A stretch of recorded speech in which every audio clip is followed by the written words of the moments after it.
dalinimąsi skaidrėmis. Taip.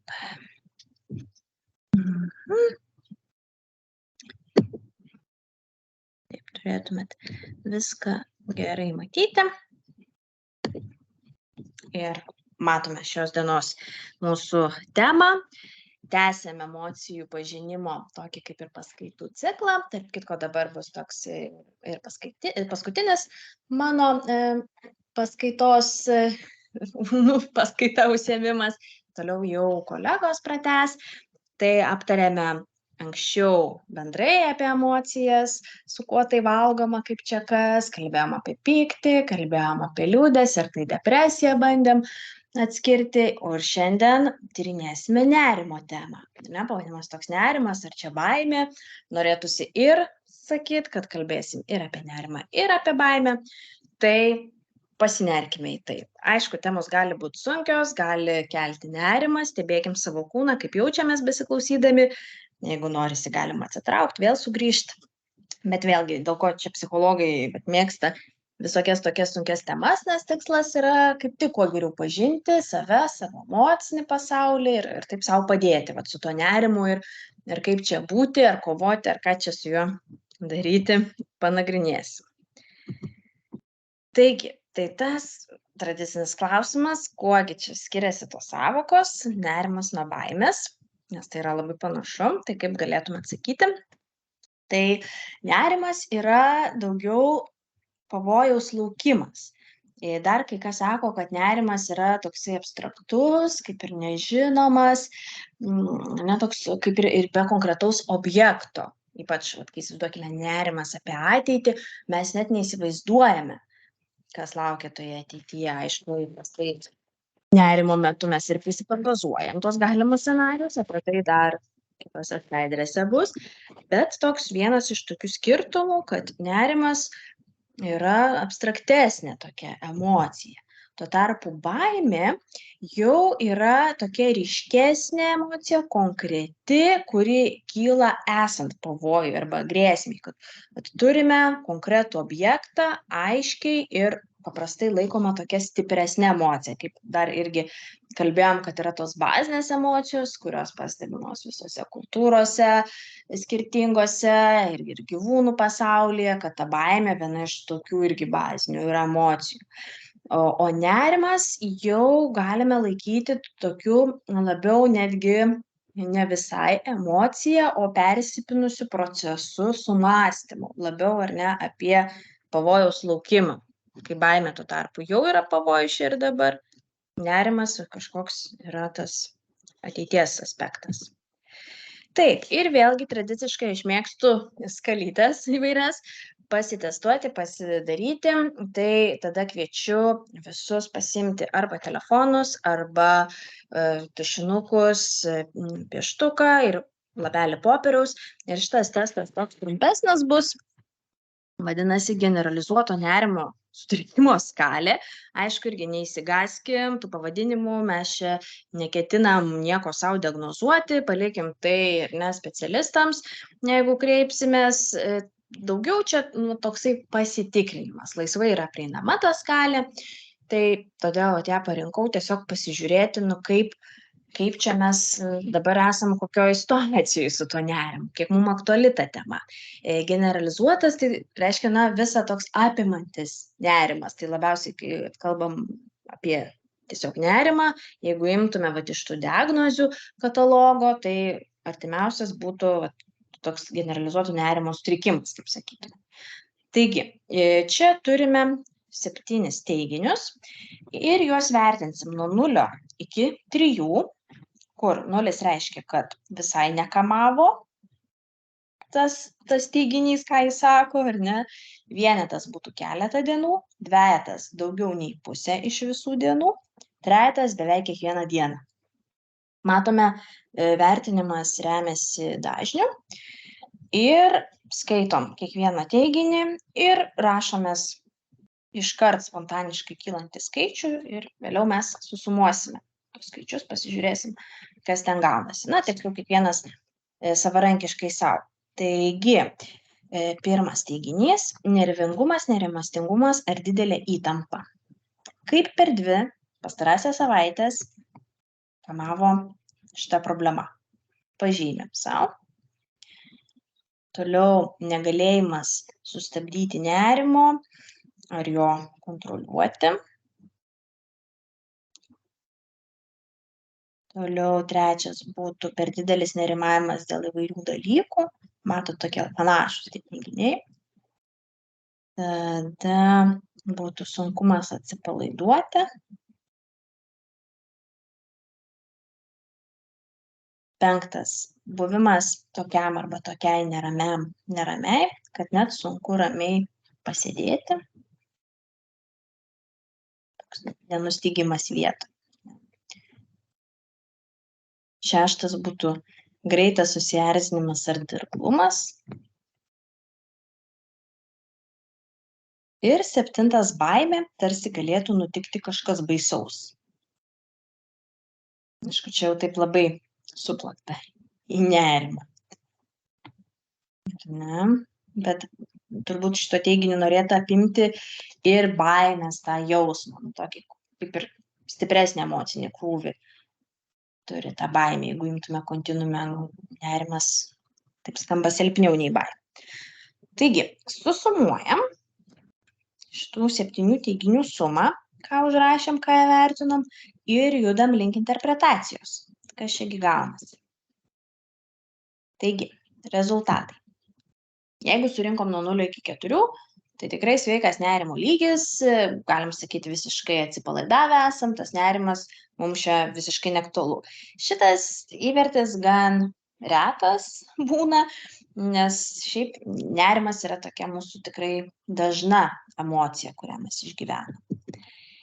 Tuo tarpu, nuo 5 iki 9 jau galime sakyti, kad yra ta nerimastingumo problema, bet tokia lengva. Būtų lengvas nerimas. Tada 10-14 balų reikštų vidutinį nerimo lygį. Matome vėlgi, galime skirstyti nerimą kontinuume. Vakar kalbėjom apie depresiškumą, tai irgi taip pat buvo lengvas, vidutinis, sunkus. Kartais yra iššūkis taip atskirti, tarsi pasverti tos emocijos sunkumą. Tai testai bando kažkaip išmatuoti kartais nelabai išmatuojamus dalykus. Ne, tai 15-21 balų. Ne, tai reiškia, jeigu 21 iš vis, jeigu į kiekvieną teiginį pasirinkote maksimumą trejetą, tai labai stiprus nerimas. Reiškia, išreikšta, problema aktuali yra ir dėl to mes ir kalbam apie ją. Tai va, pasižiūrim kokią situaciją, atkreipkim dėmesį, kaip jaučiamės, kai turim interpretaciją to testo, ar nustebino mus, ar to ir tikėjomės, ar nerimaujam dėl to rezultato. Irgi labai dažnas toks reiškinys nerimavimas dėl nerimavimo. Pastebėkime save visos paskaitos metu, kaip jaučiamės, kaip jaučiam galbūt nerimą, kiek stipriai, kaip kūne jis jaučiasi, atkreipkime tai dėmesį. Taip, dabar šiek tiek apie diagnostiką, kadangi jau pradėjome nuo tokios skalės, kuri apie generalizuoto nerimo sutrikimą, tai toliau einant į tarptautinę ligų klasifikaciją, kuri čia ir Lietuvoje yra taikoma, kokiegi galimi tie nerimo sutrikimai. Tai jau mūsų susipažintas tas generalizuotas nerimo sutrikimas, tai reikštų, kad nerimas yra ir labai dažnas toks kasdienis palydovas, bet ir nerimo temos yra labai įvairios. Kad skirtingai būtų, jeigu, tarkim, turime problemą darbe ir nerimaujam tik tai apie tą vieną temą, o santykiai mums kaip yra rami tema ir kažkaip per daug mes nesijaudinam. Visai kita situacija, kai mums nerimą kelia ir eiti į darbą, ir ten susipažinti su naujais žmonėm, ir pradėti kažkokią naują veiklą, ir nerimas, kai išgirstam žinias, kad ką be paimtume, yra apie nerimą, ten ligų nerimas, ir ne, kad tarsi netgi gali kaitaliotis, tarsi vieną temą apsprendžiam, kažkaip nurimstam ties tuom, bet iškart pasidaro aktuali kita tema. Tada jeigu, tarkim, nebekelia nerimo santykiai su giminaičiais, tai pradeda kelti nerimą santykiai su draugais. Nu, kaip pavyzdys. Toliau panikos sutrikimas. Čia jeigu kalbant apie tą nerimo ir baimės kontinuumą, tai panika būtų aukščiausiam taške, jeigu taip apibūdinant, maksimaliai išgyvenamas nerimas su labai stipriomis kūno reakcijomis, su baime numirti, išprotėti, širdies smūgio baime, neišprotėjimo, minėjau, tai apie tai dar irgi kitoje skaidrėje panalizuosime, bet tai vėlgi dažnas yra reiškinys ir panikos sutrikimas yra diagnozuojamas, kai vėlgi nuo vienos panikos jis nebūna iškart diagnozuojamas, nes normalu, kad žmonės per savo gyvenimą tikrai patiria panikos priepuolių, gali ir ne vieną ar ne du patirti, bet eina čia kalba apie dažnį ir apie tai, kiek tai ima kenkti mūsų kasdienybei. Toliau yra specifinės fobijos arba baimės, graikiškas žodis. Yra fobija, reiškia tiesiog baimę. Tai irgi yra konkretaus kažkokio objekto ar reiškinio baimė ir noras vengti to. Ir tada turime obsesinį kompulsinį sutrikimą. Šiuo metu vyksta tokia diskusija, ar tai tikrai yra apie nerimo spektro sutrikimą, nes jis toks gan sudėtingas yra, bet bent jau dabar toj ligų klasifikacijoje, kokią turim, tai yra prie nerimo spektro sutrikimų priskirta ir galbūt kai kam tai yra naujas žodis, tai norisi šiek tiek papasakoti, kad šitas sutrikimas susideda iš dviejų dalių - obsesinis ir kompulsinis tie žodžiai. Tai obsesijos reiškia įkyrumus, įkyri mintis, tas obsesija angliškai kaip apsėdimas. Tai reiškia, kad užstringa kažkokia mintis, kuri yra mums nepriimtina. Dažniausiai mums kelia baimę, gėdą, kaltę ir tada smegenis taip užsikabina, toks kaip smegenų žagsulys įvyksta, jeigu tokį imt nemetaforiškai reiškimą. Ir ta mintis vis kartojasi ir neduoda ramybės. Ji nėra nei smagi, nei maloni, ji yra tokia kankinanti mintis dažnai. Ir tai gali būti tik obsesinis sutrikimas, kai tos mintys būna įkyrios. Vėlgi turėkime omeny, kad visi žmonės turi įkyrių minčių, kad karts nuo karto ateina, bet tai prastai praeina. Kai jau yra obsesinis sutrikimas, ta mintis kartojasi kiekvieną mielą dieną po daug kartų ir jį kelia žmogui didžiulį stresą. Ir jis nenori turėti tos minties, jis bando atsikratyti tos minties, negalvoti, kažkaip nukreipti mintis, bet tai tampa tokia kova kaip su vėjo malūnais, nes smegenys pačios bando savo smegenis kažkaip čia sureguliuoti, sukontroliuoti. Ir atvirkštinis gaunasi efektas, gaunasi įsisukimas į tokius permąstymo ratus. Kompulsinis žodis reiškia apie veiksmą, tokį kompulsinį elgesį, kuris jo funkcija yra sumažinti tos obsesijos svorį ir nuimti tarsi tokį gąsdinantį tos obsesinės minties įkyrios efektą. Tai čia turima omenyje, konkretus pavyzdys, dažnas būtų, tarkime, į obsesiją dėl mikrobų, ar ne, kad aplinkui yra nešvaru, aš galiu susirgti kažkokiom ligom ir tada mano kompulsinis elgesys yra rankų plovimas. Bet čia mes turėkime omenyje, kad tai nėra rankų plovimas, ten nežinau, po kažkokio darbo ar iš lauko grįžus. Tai yra labai dažnas procesas iki to, kad net žmonės ten iki kraujo tas rankas trina ir visiems atrodo, kad nešvaru, vis persekioja tos mintis. Dar irgi galim tą atrasti beveik pas visus. Pastebėkim, kad tarkim išeinam iš namų ir ateina mintis, o gal aš neužrakinau durų, grįšiu patikrinsiu, ar ne?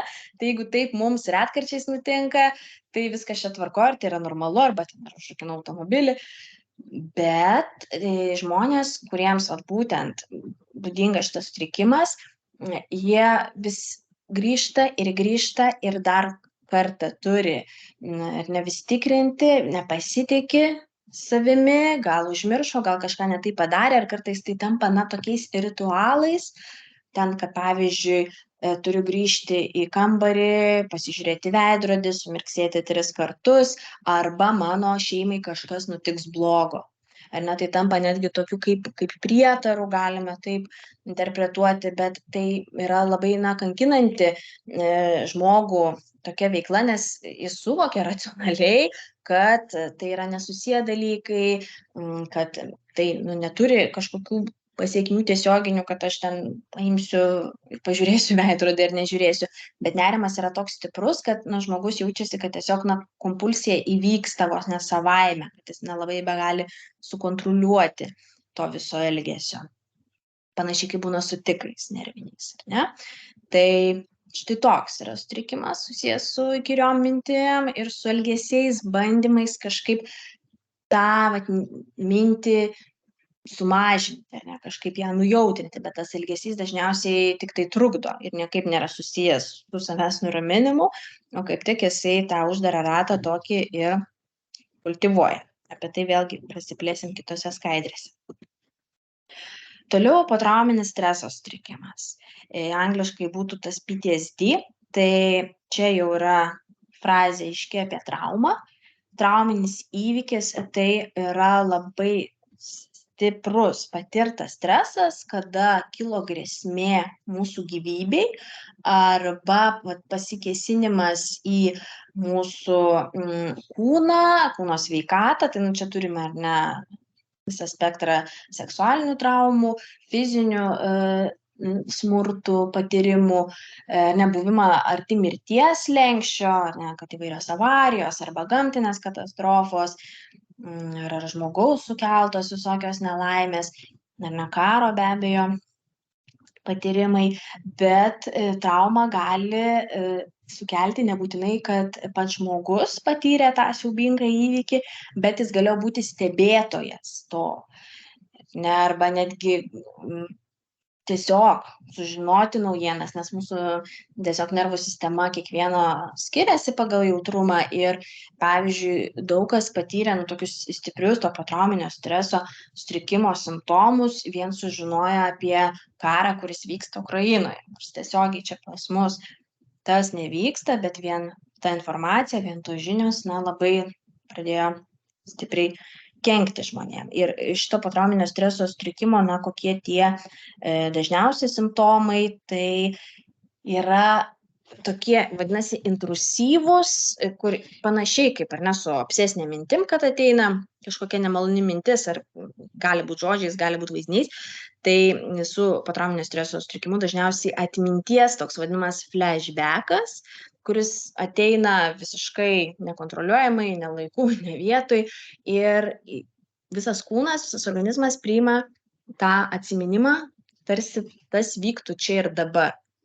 Reiškia, nors žmogus, tarkim, yra jau saugioje aplinkoje, ten niekas jo nepuola, bet jam ateina atsiminimas, gali kažkokia detalė, vadinamas trigeris, būti, priminti kažkokią situaciją. Kartais tie tokie trigeriai būna kvapai, pavyzdžiui, garsai, ar ne, kad ar ten koks fejerverkas ir žmogus patiria tą milžinišką stresą, baimę ir visi tie kūno pojūčiai, širdies permušimai, ne, tai yra toks tikrai, irgi sudėtingas sutrikimas.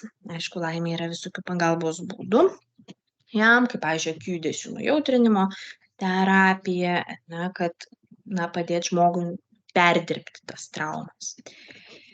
Toliau mišrus nerimo ir depresinis sutrikimas irgi gana dažnas, tai jis rodo, kad gali vienu metu žmogus turėti ir nuotaikos sutrikimą, ar jaustis prislėgtas, depresiškas, bet ir nerimauti. Nors tai gali atrodyti tokie gan skirtingi skirtingos ar ne būsenos, nes depresija į tokį ar ne sustingimą veda, ar ne nejudėjimą tarsi, o nerimas kaip tik jis tokia vat mūsų energija visą organizmą paruošia ne kažkokiam veikimui, tai tarsi ant adatų mes būnam, bet tokie du skirtingi dažniausiai kaitaliojasi, ar ne tos būsenos ir jos trukdo kasdienybei, ar ne, jeigu pavyzdžiui, vat irgi įsivaizduokim situaciją, kad na labai kyla nerimas, tarkim, eit susitikti su draugais koncerte kažkur, kur daug žmonių, ar ne, tai va tas nerimas jau nebeleidžia mums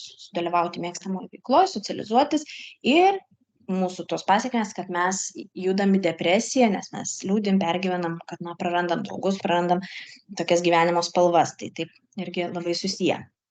Ir be abejo yra dar ir kiti sutrikimai susiję su nerimo spektru. Anksčiau labiau psichiatrija mėgo vartot tokį žodį, vat neurozės įvairios, tai čia galim priskirti ir nerimo spektro sutrikimams tokius disociacijos patyrimus. Vėlgi tai yra susiję ir su potrauminio streso sutrikimu, kad gali realybė atrodyti jau nebe tokia reali, tarsi per rūką, per filmą, nu tokie kaip mūsų gynybiniai įsijungia mechanizmai. Tai ta dalis gali būt gal kažkam suskambėjęs, gal esate turėję tokių patirčių. Ir taip pat įvairūs kūno skausmai, nepaaiškinami, jie vadinasi ten somatoforminiai sutrikimai ar ne, situaciniai, tai yra apie psichosomatiką. Tai reiškia, kad kūnas skauda, ar ne, ir arba yra ten kažkokie procesai, uždegimai, alerginės reakcijos, kur nėra aiškios priežasties, nėra to sukėlėjo tokio aiškaus, nėra kažkokio fizinio sutrikimo, kad vien tik dėl streso, dėl nerimo, taip gali būti ir dažniausiai, kas kenčia skrandis, nugara, galva, širdis ir oda. Na, kažkur kiti organai gali parodyt, kad yra čia emocinių problemų. Taigi, judam tada toliau, šiek tiek tokia įžanga, kaip tas nerimas gali skirtingai pasireikšti ir kokiam sutrikimų lygiui. Ir dabar kaitoliau irgi kalbėdama, va, žodis nerimas, baimė, stresas, dažnai tai yra labai panašu, labai susiję, bet jeigu irgi pabandytume šiek tiek padiferencijuoti, atskirti, kaip čia yra kas. Aišku, vėlgi psichologijoje vienos tiesos niekada nėra, skirtingi autoriai skirtingai rašo, bet taip tiesiog patirinėjimui, kad stresas labiau yra tokia fiziologinė reakcija, kad aiškiai, kaip mes turim simpatinę ar parasimpatinę nervų sistemas, aktyvinančią ir slopinančią, ta slopinanti, kur, ar ne, kad norisi miego virškinti, ramiai būti, o ta aktyvinanti, judėti, eiti, na, mums reikia tos energijos.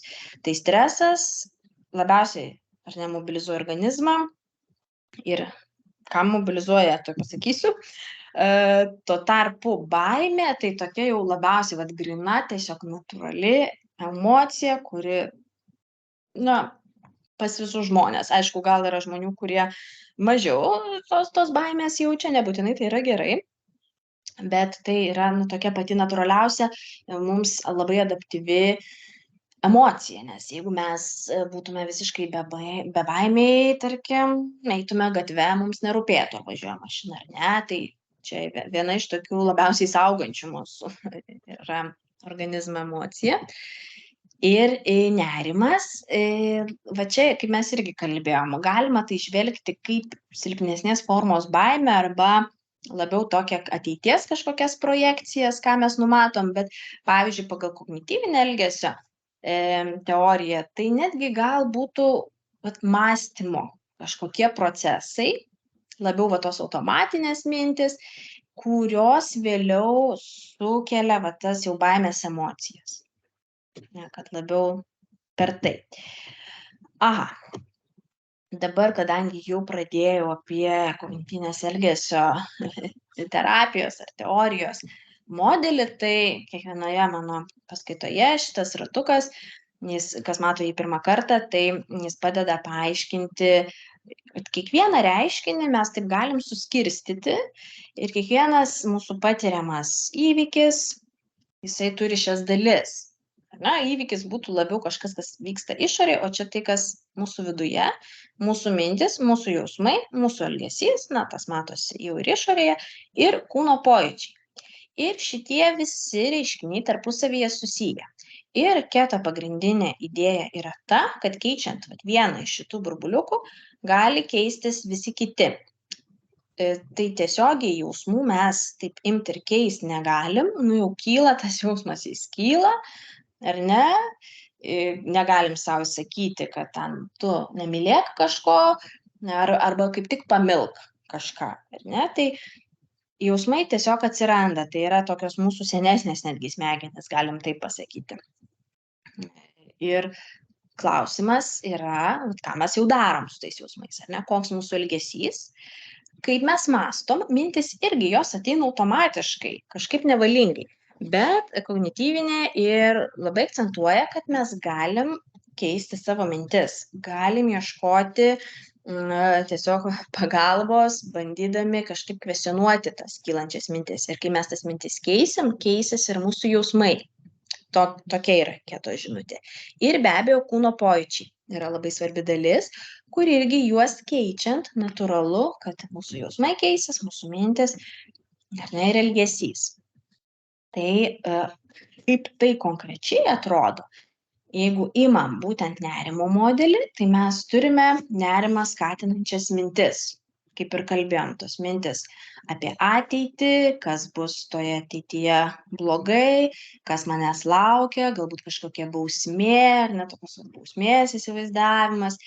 Ir kyla tas nerimas visą apimantis. Ne, galim irgi tada atkreipti dėmesį dar į kūno pojūčius, kas vyksta, kai mes nerimam. Įtampa raumenyse, padažnėja širdies plakimas, gali būti širdies skausmas, toks paviršinis kvėpavimas, kas dažnai nuveda į panikos ataką, kad labai organizmas mūsų aiškiai parodo, kada nerimauja. Ir mūsų elgesys, kuris labai dažnas nerimo metu, yra vengimas. Ir čia mes galime susidurti su problemom, nes kai baimės funkcija yra, kad mes išvengtume kažkokių pavojingų dalykų, kad mus apsaugotų, tai kartais su tuo vengimu, ypač kai tai yra įvairios baimės nepavojingų dalykų arba nerimas labai į ateitį, mes dažnai išvengiame malonių dalykų, išvengiame kažkokio tobulėjimo, išvengiame įvairių galimybių, pavyzdžiui, konkreti situacija, viešo kalbėjimo baimė arba nerimas kalbant prieš auditoriją. Ir jeigu mes to vengiame, mes net nebandome to daryti, nes, tarkim, mums per daug yra nepriimtina, kad ten ar drebės balsas, ar džius burna, ar muš raudonis, mes tada, tarkim, atsisakom to daryti, tai galbūt mes prarandam ar kažkokias karjeros galimybės, arba tada savivertės klausimai gali iškilti. Tai tokiu atveju ir dažniausiu atveju, kalbant apie nerimą, yra to vengimo įveika pagalbos būdas. Tai reikštų, kad žmogus, kuris natūraliai ateina prieš auditoriją ir jaučia stiprų nerimą, kas vėlgi labai yra normalu ir žmogiška. Ir kaip padėti tam žmogui, tai kuo daugiau ir eiti ir kalbėti prieš auditoriją, bandyti, repetuoti, išbūti su tuo nerimu, stebėti, kaip tie nemalonūs kūno pojūčiai ateina ir praeina, kad tai yra ištveriama, ištoleruojama, kad tai turi pabaigą, tas visas stresas, kad po to bus ramiau. Ir tikslas yra nevengti kiek įmanoma, ar ne? Čia panašiai, kad jeigu bijome ten dėstytojo paklausti klausimo, nes galvom, kad jis pagalvos, kad aš nesuprantu, esu kvailas, tai mes galim nukentėti, gauti blogą po to pažymį studijose ar mokykloje, ar kokį pavyzdį bet paimtume. Ar ne, kad mes patys nukentėsim, o tas išdrįsimas, ir yra tas kelias. Taip, minėjau, kad patirinėsime paniką. Tai čia yra pateiktas modelis iš knygos Nuotaika paklūsta protui. Šiek tiek susidėlioti, kas čia vyksta, kokie tie uždari ratai gali būti. Tai anot vėlgi kognityvinės elgesio teorijos, yra normalu, kad mūsų organizme vyksta visokiausių procesų.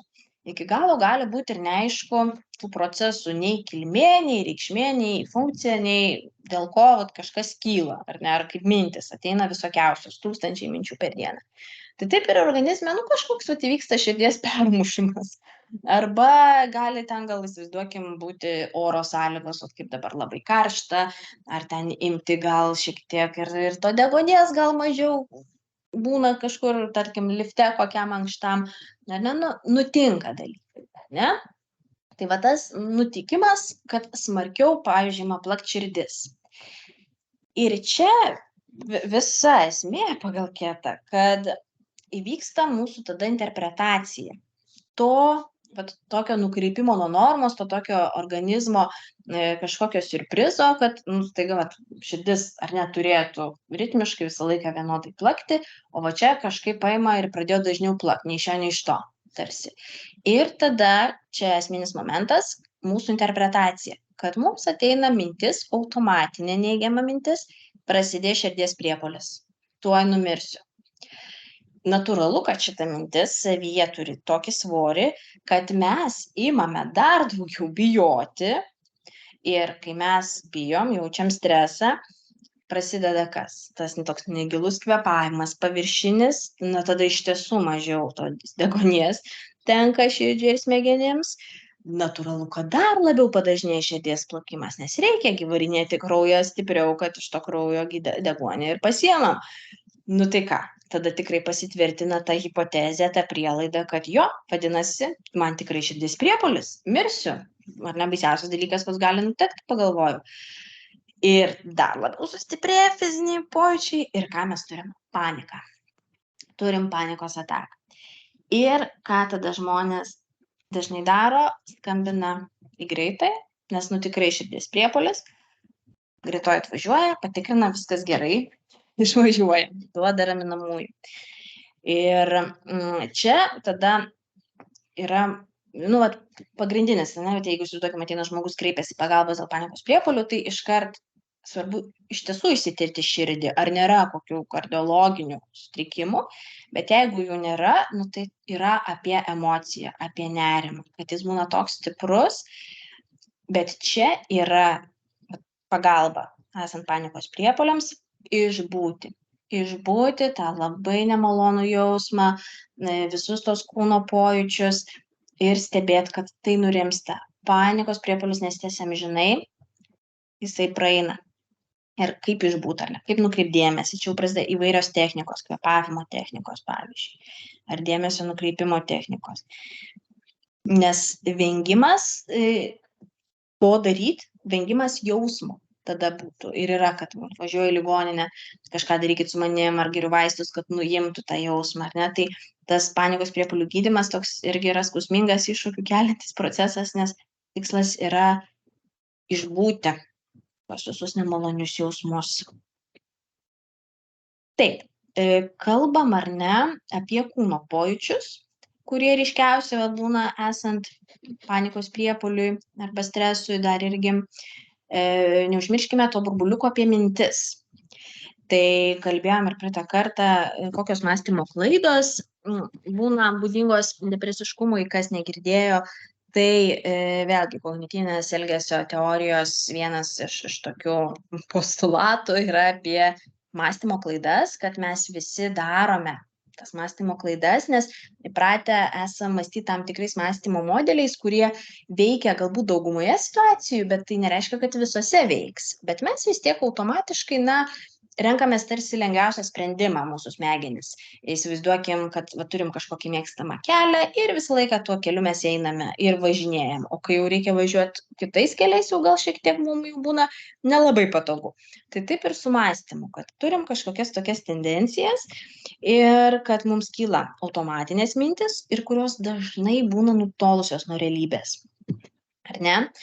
Nors mes imam laikyti, kad tai, ką mes galvojam, jau yra faktai. Bet Ketas ir moko šiek tiek atsisieti nuo minčių, bandyti ieškoti iš tiesų faktų ir atskirti savo mintis ar ne nuo iliuzijų, fantazijų. ne? Nu, pastebėt, kad mintis tokios gali būti. Taip, tai apie mąstymo klaidas, būtent kokios yra nerimui būdingos, tai katastrofizavimas. Na tikrai tas pasakymas, kad iš musės dramblį išpučiam, ane, toks burbulo išpūtimas ir ateities spėjimas. Kaip ir kalbėjom, dažniausiai mąstymas nerimastingas būna susijęs su ateities blogais scenarijais. Taip pat nerimą dažnai lydi mintis, kurios prasideda žodžiais, o kas bus jei? Ir tada pilna scenarijų, tas.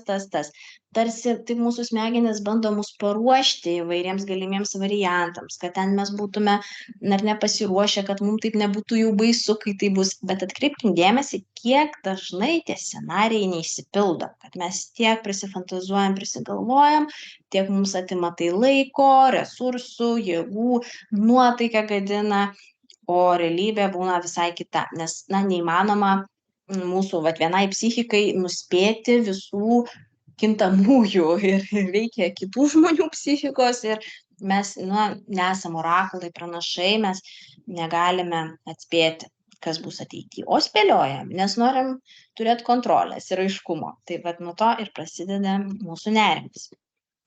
Taip, kalbant apie tos scenarijus, tai dažniausiai nerimui būdingas pats blogiausias scenarijus. Ir dažnai mes sustojam ties tuo. Bet o kas bus jei ir pagalvoju ten baisiausią dalyką, kas gali nutikti, ten numirs mano mylimas žmogus, ar ten sėdu automobilį, kas bus, jeigu nužudysiu žmogų, partrenksiu, ar ne, tai tada nesėsiu, net nevairuosiu, ar ne, va tokie scenarijai. Bet nesustokim ties tuo, va irgi čia į tą pagalbą savo, galim gal savęs paklausti, palauk, o tai koks bus geriausias scenarijus?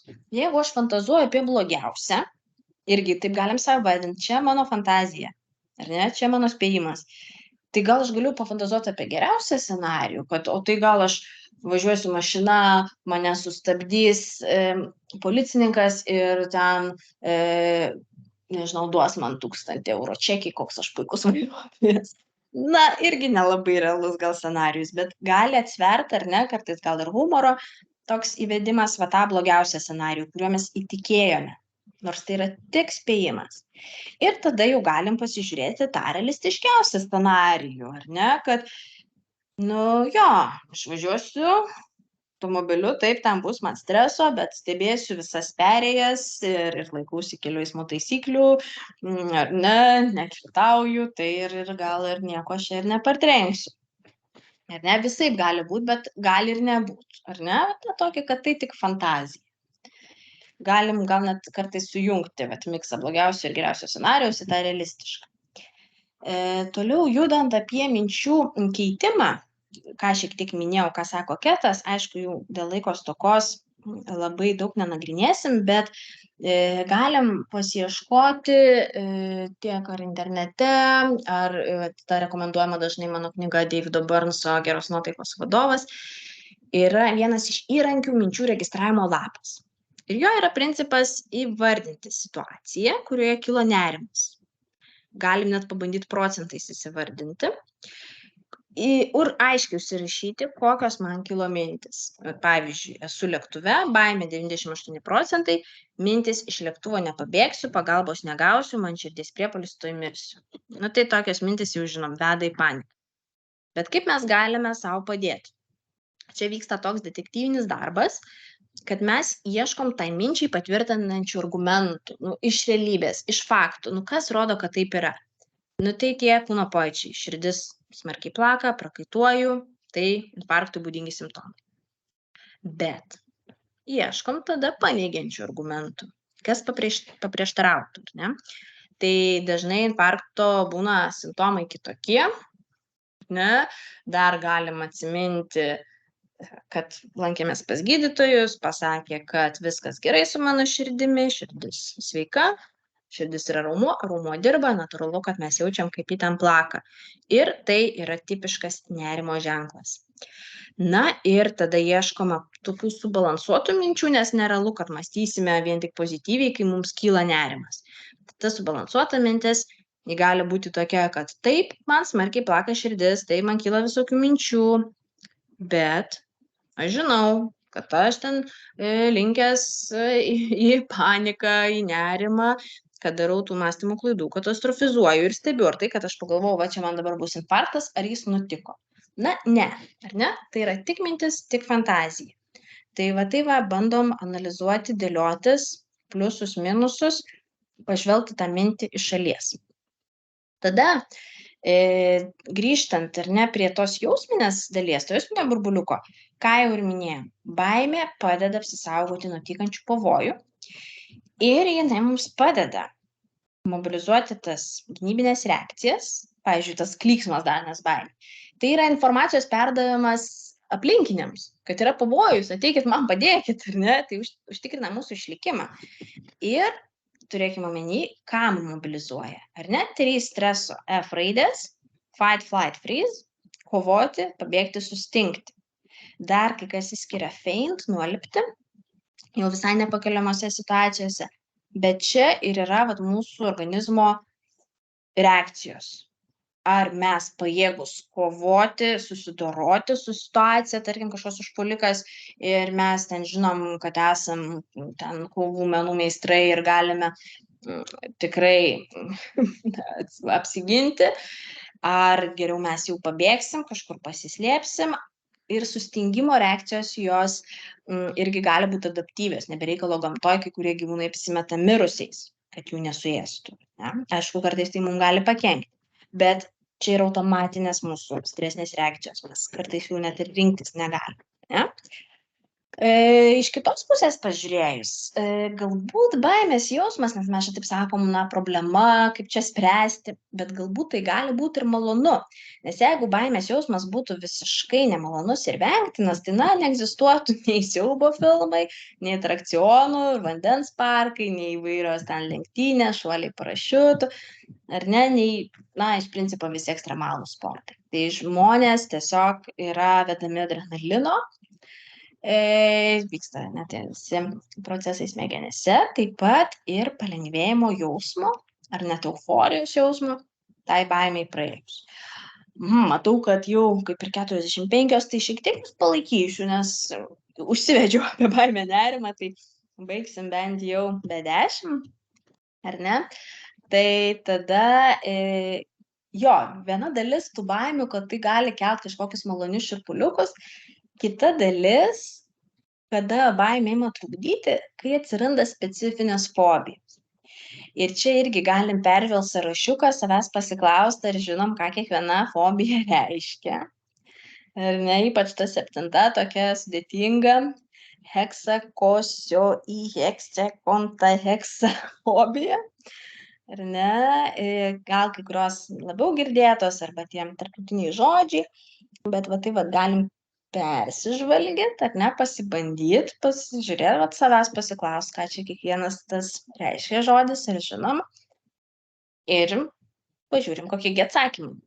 Dažniausios tos specifinės fobijos yra agrofobija, tokių viešų, visuomeninių vietų baimė, dažnai susijusi su panikos atakom, nes žmonės ima bijot, pavyzdžiui, eiti koncertus ar uždara ten kokį kino teatrą, nes galvoja, kad man bus panikos ataka, kaip aš tada pabėgsiu, kaip aš ištrūksiu, tarkim, ima vengti viešojo transporto.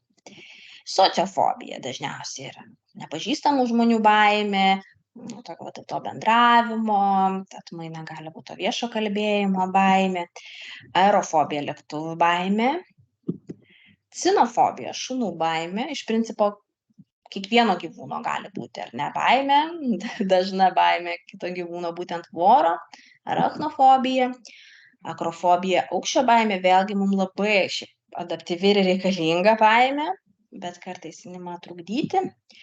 O tas sudėtingas žodis graikiškas, tai skaičiau 666 baimė, toks irgi mūsų kultūroje turi kažkokį, ar net tarsi, nežinau, prietarą reikšmę, tai gali išsivystyti iki baimės tokios.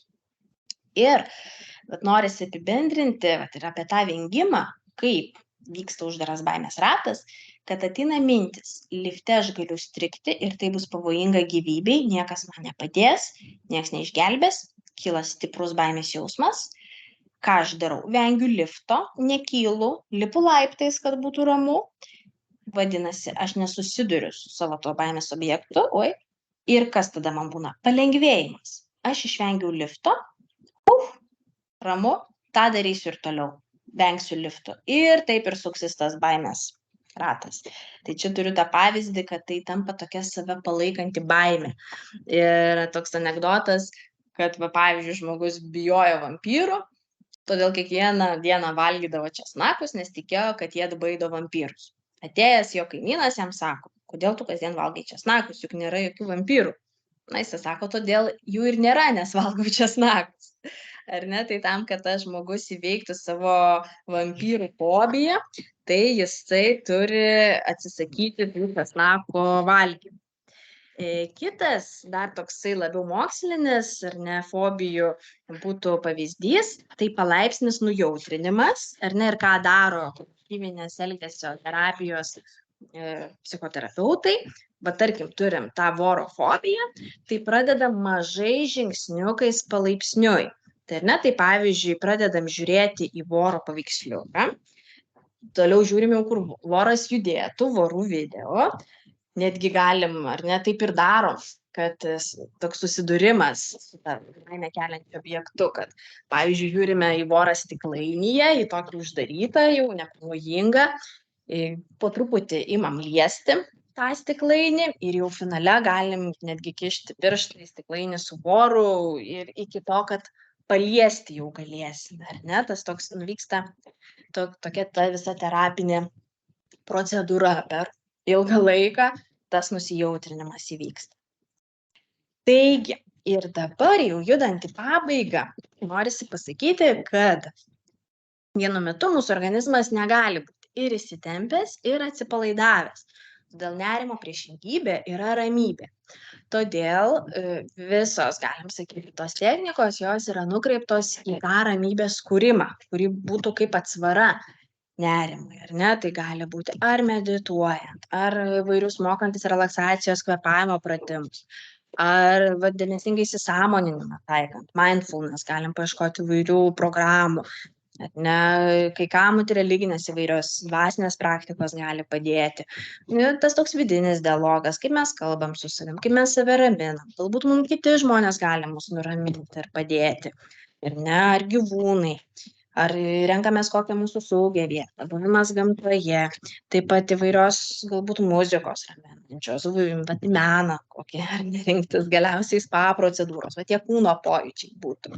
Ar ne tokie? Tai va, ir pagal kognityvinę, tai nerimui tikrai gali padėti išmokti, ne, su juo būti, jį priimti kaip natūralią emociją. Tai be abejo psichoterapija, ta kognityvinė pertvarka, minčių keitimas, mokytis to sąmoningo atsipalaidavimo, mokytis raumenų atpalaidavimo, valdyti tą savo kvėpavimą, kai jis tampa toks paviršinis, greitas, sąmoningai stabdyti. Taip pat vaizduotės įvairūs pratimai, ar ne, ir dėmesio atitraukimas į kitus dalykus, ne, to vengimo įveikimas, kad eiti dalykus, kurie yra baisu, ar ne, na, tokiu jau visai kraštutiniu atveju, tai yra medikamentai, kurie padeda mum ir jo, šiek tiek užlaikiau, bet ačiū labai labai už dėmesį, grįšiu prie susirašinėjimo, pažiūrėsim gal kurios komentarų ir tradiciškai pabaigoje paveiksliukas iš filmo Inside Out, arba lietuviškai būtų Išvirkštinis pasaulis. Čia šitas žmogeliukas rodo mūsų baimę, mūsų nerimą, bet tiesiog taip apibendrinant, kad yra tų būdų savo padėti, bet supraskim, kad na, kol mes esam gyvi, tol tas nerimas bus mūsų palydovas ir bandom kažkaip su juo draugauti, kiek įmanoma, kad jis mums nekenktų, galbūt kartais ir padėtų. Gerai, dabar nebešėrinu skaidrių, grįžtu į klausimus. Taip. Atsiprašau dėl garso, jeigu buvo šiek tiek trukdžių. Taip. Ar būtų kažkas, dabar yra puikia proga paklausti.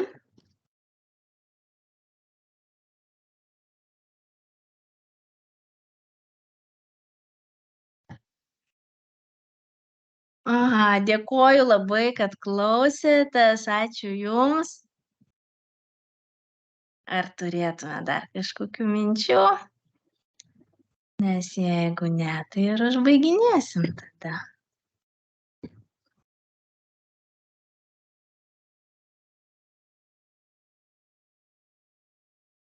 Galim gal tada ir atsisveikinti. Ačiū labai, kad dalyvavot, kad klausėtės ir